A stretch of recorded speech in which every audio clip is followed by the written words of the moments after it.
Hello everyone, आज के चले एसेছি একটা রেসিপি ভিডিও নিয়ে। অনেক দিন তোমাদের সাথে কোনো রেসিপি শেয়ার করা হচ্ছিল না। আজকে একটা ছোট্ট রেসিপি নিয়ে চলে এসেছি, তো তোমরা অবশ্যই পুরো ভিডিওটা দেখতে থাকো। এখানে আমি নিয়ে নিয়েছি ওলকপি, আলু আর একটা টমেটো। ওলকপিটাকে ঠিক এই রকম কিউব করে কাটতে হবে। আমি ঠিক যেভাবে কেটেছি, ওলকপি সিদ্ধ হতে একটু লেট হয়, ওই জন্য আমি ছোট ছোট কিউব করে কেটে নিয়েছি। কড়াই বসিয়ে দিয়েছি। কড়াইয়ে প্রথমে সরষের তেল গরম করে অল্প হলুদ দিয়ে দেব।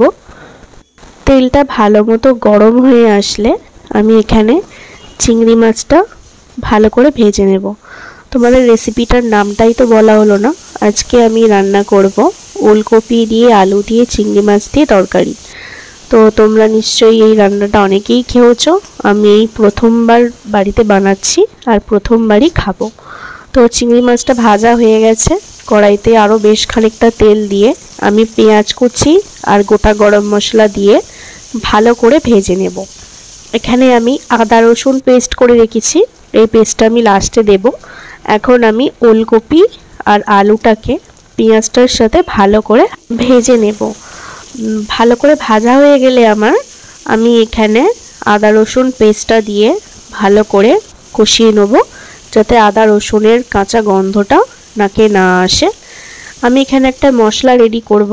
হলুদ গুঁড়ো, লঙ্কার গুঁড়ো আর নুন, ঝাল লঙ্কার গুঁড়ো আমি একটু জলে মিক্স করে মশলাটাকে রেখে দেবো। চিংড়ি মাছটা আমার ভাজা হয়ে গেছে, ঠিক এইভাবে ভেজেছি। এখন আমি জলে ভেজানো মশলাটাকে দিয়ে ভালোভাবে কষিয়ে নেব। আমি মশলাটা সবসময় একটু জল দিয়েই গুলি, নাহলে পুড়ে যাওয়ার ভয় আছে। তো ভালোভাবে মশলাটাকে কষিয়ে আমি 3টে মতো কাঁচা লঙ্কা এখানে দিয়ে দেবো। যে যার মতো ঝালটা দিতে পারো।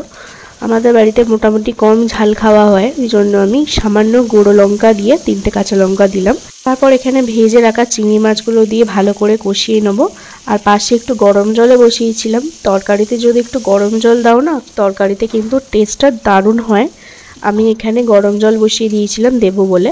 আর একটা টমেটো দিয়ে ভালো মতো কষিয়ে নিলাম। এখন আমি গরম জলটা দিয়ে দেবো। গরম জলটা দিয়ে ভালো করে নাড়িয়ে নেব। গরম জলটা একটু কম হচ্ছিল, আর একটু গরম জল দিয়ে আমি পরিমাণ মতো চিনি দিয়ে দিলাম। একটু চিনি দিলে টেস্টটা ব্যালেন্স হবে। তো ঢাকা দিয়ে দিলাম, একদম সেদ্ধ হয়ে গেছে। নামানোর সময় একটু ধনেপাতাও দিয়ে দিলাম। তারপর একদম লাস্টে আমি এখানে একটু ঘি দিলাম। ঘিটা দিলে কিন্তু দারুণ টেস্ট হয়। আর তারপর একটা মশলা দিয়েছি, এটা হচ্ছে ভাজা জিরের গুঁড়ো। ভাজা জিরের গুঁড়ো সবসময় করা থাকে বাড়িতে আর কি। ভাজা জিরের গুঁড়োটা যে কোনো রান্নাতে দিলে দারুণ টেস্ট হয়। ওলকপি দিয়ে চিংড়ি মাছ একদমই রেডি। খানিকক্ষণ ঢাকা দিয়ে রেখে দেবো। তারপরেই একটা সার্ভিং বলে সার্ভ করব। তো তোমরা দেখতেই পাচ্ছ কালারটাও কত সুন্দর এসেছে। গরম ভাতের সাথে, রুটির সাথে দারুণ লাগবে। রেসিপিটা ভালো লাগলে লাইক, কমেন্ট, শেয়ার করে দিও। টাটা।